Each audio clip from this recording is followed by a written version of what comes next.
সবাইকে নমস্কার। আমি এখানে একটা খুব সুন্দর জায়গায় এসেছি, সেটা হচ্ছে মুড়াগাছাতে দেবরূপায়ণ একটা নগর বা টাউনশিপ, যেটা আমি দীর্ঘদিন ধরে সেই বামফ্রন্টের আমলে এটা নামও শুনেছি। এবং তখন আমি এখানে যখন আসতাম বাইক নিয়ে, তখন আমি দেখতে পেতাম যে এখানে একটা এরকম প্রজেক্ট তৈরি হচ্ছে, কিন্তু এর ভেতরে আমি কোনোদিনও ঢুকিনি। এত সুন্দর একটা জায়গা, যেটাকে একটা খুব সুন্দরভাবে তৈরি করা যেত, তো সেইটা আমি দেখেছি না, নানান রকম রাজনৈতিক প্রতিবন্ধকতার কারণে এই জায়গাটা কিন্তু একটা ইনকমপ্লিট প্রজেক্ট হিসেবে দেখা যাচ্ছে। আমি যেখানে দাঁড়িয়ে আছি তার সামনে একটা খুব সুন্দর প্রজেক্ট নেওয়া হয়েছিল এখানে বলে, যেটা কোনো ডেভেলপমেন্ট প্রজেক্ট হবে বা কোনো একটা হসপিটাল হবে, নিউরোর কোনো একটা ডিপার্টমেন্ট হবে। কিন্তু পরবর্তীকালে এটা পানিহাটি মিউনিসিপ্যালিটি এটাকে ডাম্পিং গ্রাউন্ড করার জন্য চেষ্টা করেছে। তা আমাদের মধ্যে এখানে তাপস দেবনাথ, এখানে আমার বাড়ি আছে। এখানে ওনার বাড়ি। তা আমি তাপসদাকে পেয়েছি এই বিষয়টা নিয়ে। তাপসদা আপনাদের কাছে একটু বিষয়টা বলবেন। আমি তাপসদাকে সরাসরি জিজ্ঞেস করি যে আপনি একটু এই প্রজেক্টটার ব্যাপারে শুরুতে কী ছিল আর তারপরে আস্তে আস্তে কী সমস্যা দেখা দিয়েছে, এটা আপনি একটু বলুন। অ্যাকচুয়ালি এই প্রজেক্টটা শুরু হয় 2002 সাল থেকে। 2002 কি 2001 এরকম দিয়ে শুরু হয়। তখন তো এখানে জনবসতি ছিল না। আস্তে আস্তে এই লোক বসতি শুরু হলো। এইবার 2005 সালে আহ, অসীম দাশগুপ্ত মহাশয় ছিলেন আমাদের ফিনান্স মিনিস্টার।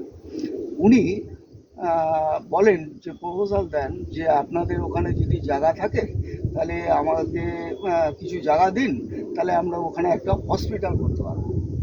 তা সেই অনুসারে আমাদের যে দেবরূপায়ণ কোম্পানির যে এমডি মিস্টার শেখর দেবনাথ, উনি 27.3 বিঘা জমি নিউরো হসপিটালের জন্য বিনামূল্যে একদম দান করে।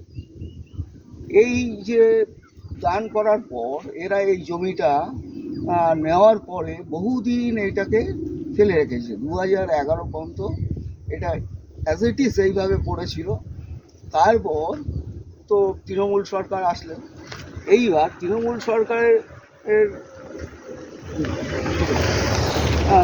মন্ত্রীরা বলেন যে আমরা এখানে জলের প্রজেক্ট করব, কারণ পানিহাটিতে জলের প্রজেক্টের জায়গা আমরা পাচ্ছি না। তা আপনার এখানে তো জায়গা আছে, তা আমাদের 6 বিঘার মতন জায়গা দিন। তা সেটাও আমাদের কোম্পানি তৃণমূল গভর্নমেন্টকে, মানে তৃণমূল গভর্নমেন্টকে তো ডাইরেক্টলি দেওয়া যায় না ওইভাবে না।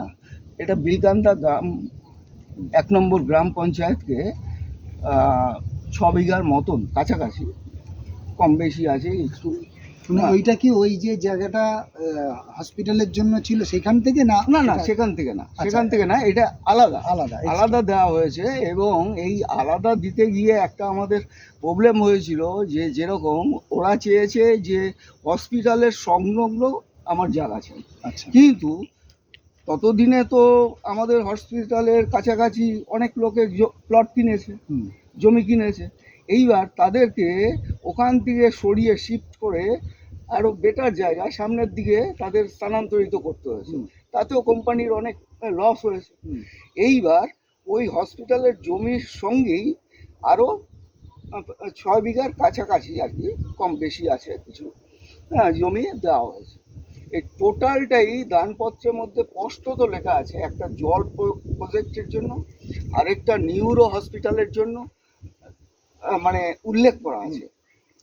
কিন্তু ইদানিং দেখা গেল যে এই তৃণমূল গভর্নমেন্ট এই 2016 সালের আগে এরা ওই এটাকে ডাম্পিং গ্রাউন্ড হিসাবে ব্যবহার করতে শুরু করে দিয়েছে। 2016 থেকে 16 না 15, ঠিক আছে। মোটামুটি ওই 15-16 থেকে। 15-16 থেকে আর কি এরা মানে ডাম্পিং মানে জলের প্রজেক্টের কিছু না করে সেই জায়গাটাকে ডাম্পিং গ্রাউন্ড তৈরি করে।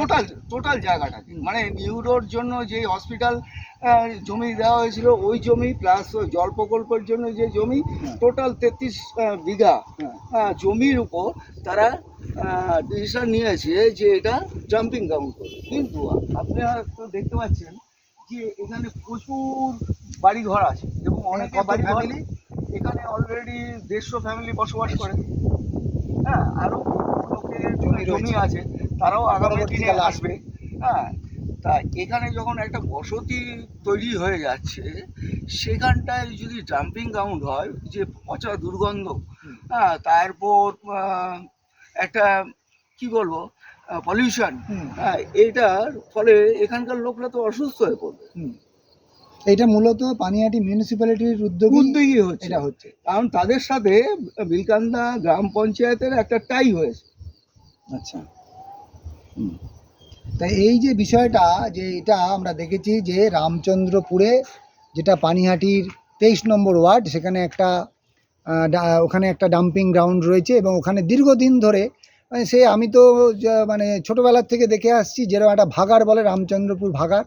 আর সেই ভাগাড়টা সেই আগেও যা ছিল আজ থেকে 50 বছর আগে এখনও তাই আছে। তো সেইটাকে ওখানে মানুষ খুব প্রতিবাদ করেছে, বর্ষাকালে থাকা যায় না। আর তাড়াতাড়ি করে যখন দেখছে যে ওটা নিয়ে আন্দোলন হচ্ছে, মানুষ বিরোধিতা করছে, তখন তাড়াতাড়ি করে সেইটাকে শিফট করার জন্য এইখানকার যে জমিটা, যেটা একটা প্রজেক্ট, একটা প্রাইভেট প্রজেক্ট, এই প্রজেক্টের জমিটাকে তারা প্রতারণার মাধ্যমে তারা ব্যবহার করার চেষ্টা করছে। কারণ এখানে যেটা সরকার বলেছিল যে এখানে হসপিটাল হবে বা জলের প্রকল্প হবে, তার বদলে সেই দুটো প্রকল্পর কোনোটাই না করে এখানে একটা ডাম্পিং গ্রাউন্ড তৈরি করার চেষ্টা চলছে, মানুষকে একদম বিভ্রান্ত করে ধোঁকা দিয়ে। এবং তার জন্য শুনেছি যে বেশ কয়েক কোটি টাকা স্যাংশনও হয়েছে নাকি নবান্ন থেকে। তো এই একটা পরিস্থিতি এখানে তৈরি হয়েছে। তো এইটা আমি সাধারণ মানুষের কাছে অনুরোধ করব যে এই বিষয়টা, এবং আমি প্রশাসনের কাছে অনুরোধ করব, এখন নতুন বিধায়ক মন্ত্রী এখানে হয়েছেন, দুজনকে আমি অনুরোধ করব। একটা হচ্ছে আমাদের খর্দার ডক্টর কল্যাণ চক্রবর্তী, উনি মিনিস্টার, আর হচ্ছে আমাদের পানিহাটির বিধায়িকা রত্না দেবনাথ। দুজনের মাধ্যমে এই প্রজেক্টটার যাতে একটা শ্রীবৃদ্ধি হয়, এখানে যদি একটা হসপিটাল হয় বা জল প্রকল্প হয়, তাতে মানুষের কোনো অসুবিধে নেই। এই ধরনের কাজ যদি আমাদের এখানে হয় তাহলে কিন্তু মানুষ উপকৃত হবে। এখানকার যে অবস্থাটা, এখানে দেখছি রাস্তাঘাটও মানে একটা ইনকমপ্লিট হয়ে পড়ে আছে। তো এত সুন্দর একটা জায়গা, পরিবেশ, এই জায়গাটাকে আমরা দেখেছি যে এই ডেভেলপমেন্টটা না হওয়ার কারণে একটা হতশ্রী অবস্থায় রয়েছে। তো আগামী দিনে যাতে এখানে ডাম্পিং গ্রাউন্ড না হয়, তার জন্য এখানকার বাসিন্দাদের বক্তব্য যাতে এই জায়গাটা ওরকম না করে কোনো ডেভেলপমেন্টের কাজটা হোক। যদি হসপিটাল নাও করা যায়, কিন্তু তার সত্ত্বেও একটা ডেভেলপমেন্টের কাজ যদি এখানে করা যায়, তাহলেও তারা এখানে খুশি হবে। স্কুল কলেজ হতে পারে বা এই ধরনের কোনো কাজ হতে পারে। তো এই ধরনের কাজ যাতে হয়, আমি সবার কাছে অনুরোধ করব। এবং আপনাদেরকেও হতে পারে শিশু উদ্যান, হ্যাঁ, আপনাদের কাছে আমি সেই আপনাদের এই আমার ভিডিও মেসেজের মাধ্যমে আমি এই বক্তব্যটা আপনাদের কাছে রাখলাম। এই ডাম্পিং ইয়ার্ডটা একটু দেখিয়ে দেওয়া হোক, ডাম্পিং গ্রাউন্ডটা। হ্যাঁ, দেখিয়ে দাও, ঘুরিয়ে দাও, ঘুরিয়ে দাও।